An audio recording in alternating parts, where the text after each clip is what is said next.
Doctor గారు, alopecia అంటే పేనుకొరుకుడు ఇది ఎందుకు వస్తుంది? దీనికి చికిత్స ఏంటి? ఇదేమైనా హెరిడిటీ వల్ల వస్తుందా? తెలియజేయండి అని అడుగుతున్నారు. ఈ ప్రశ్నకు cosmetic and dermatologist doctor Swapnapriya గారు సమాధానం అందిస్తారు.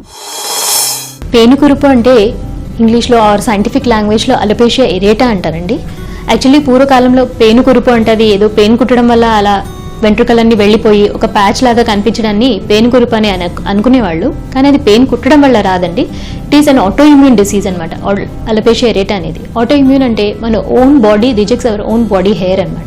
సో ఇది ఎందుకు వస్తుంది? It happens because of family history అండి, ఆర్ అలర్జిక్ టెండెన్సీ ఉండే వాళ్ళలో, or patients are diabetic or hypertension. అలాంటప్పుడు sometimes kids can have this problem of alopecia areata. Alopecia areata అంటే ఒక పర్టికులర్ ఏరియాస్లో హెయిర్ వెళ్ళిపోవడం, కంప్లీట్గా ఆ ఏరియా హెయిర్ లేకుండా ఉండడాన్ని అలోపేషియా ఎరేటా అంటారు.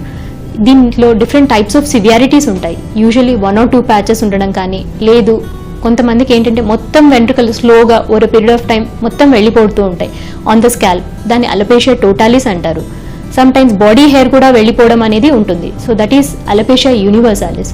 సో అలోపేషియా టోటాలిస్, యూనివర్సాలిస్ అంటే severe type of hair loss ఉండే వాళ్ళు ఈ కేటగిరీలో వస్తుంటారు. సో ట్రీట్మెంట్ వైజ్ వాళ్ళకి ట్రీట్మెంట్ ఉంటుంది, బట్ రెస్పాన్స్ ఎంత బాగా ఉంటుంది అనేది it is poor on side అండి. Usually patient how at what age they have come, ఎంత తొందరగా ట్రీట్మెంట్కి వచ్చారు, అండ్ అసోసియేటెడ్గా దాంట్లో ఉండే హెయిర్ వైట్ కలర్లో ఉందా, థిన్గా ఉందా, ఎలాంటి ప్యాటర్న్లో హెయిర్ ఇన్వాల్వ్ అయింది అనే దాన్ని బట్టి ట్రీట్మెంట్ ఆప్షన్ సెలెక్ట్ చేయాలి. Coming back to alopecia areata అండి, 2 to 3 ప్యాచెస్ ఉండే వాళ్ళకి మెడికల్ ట్రీట్మెంట్ అంటే జస్ట్ టాపికల్గా క్రీమ్స్ కానీ హెయిర్ సప్లిమెంటేషన్ టాబ్లెట్స్ కానీ యూస్తూ ఉంటాం. క్రీమ్స్ ఏమి సెలెక్ట్ చేస్తామంటే టాపికల్ స్టెరాయిడ్స్ కానీ, minoxidil or sometimes irritants like DNCB, DCP అనేది లిక్విడ్స్ అప్లై చేసి పేషెంట్ని 1 or 2 months తర్వాత మళ్ళీ we see back how they are responding అనేది చూస్తాం. ఇన్ కేస్ పేషెంట్ అనేది రెస్పాన్స్ రావట్లేదు, ప్యాచెస్ ఇంకా ప్రోగ్రెస్ అవుతున్నాయి, ఫాస్ట్గా వెళ్ళిపోతున్న హెయిర్ అనుకున్నప్పుడు ఓరల్గా ట్యాబ్లెట్స్ స్టార్ట్ చేయడము. ఓరల్గా ట్యాబ్లెట్స్ సెలెక్ట్ చేసినప్పుడు ఏంటంటే హెయిర్ సప్లిమెంటేషన్ ట్యాబ్లెట్స్ కానీ, సిస్టమిక్గా కార్టికోస్టెరాయిడ్స్ కానీ, సైక్లోస్పోరిన్ కానీ, లేదంటే ఓరల్ సురలెన్స్ యూజ్ చేయడము. దాని తర్వాత పేషెంట్ని ఫోటోథెరపీ ఇవ్వడము.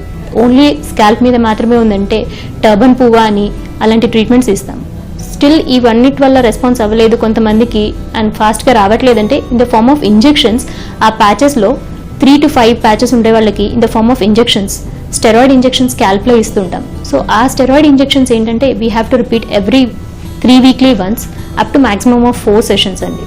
If it is more than that, it is very unlikely that it will respond in a proper way and a good response can be expected. So patient ఏ ఏజ్లో వచ్చారు, ఎలా ఇన్వాల్వ్ అయింది, ఎన్ని ప్యాచెస్ ఉన్నాయి అనేది చూసి రెస్పాన్స్ అనేది we can tell to the patient and we can reassure to the parents also.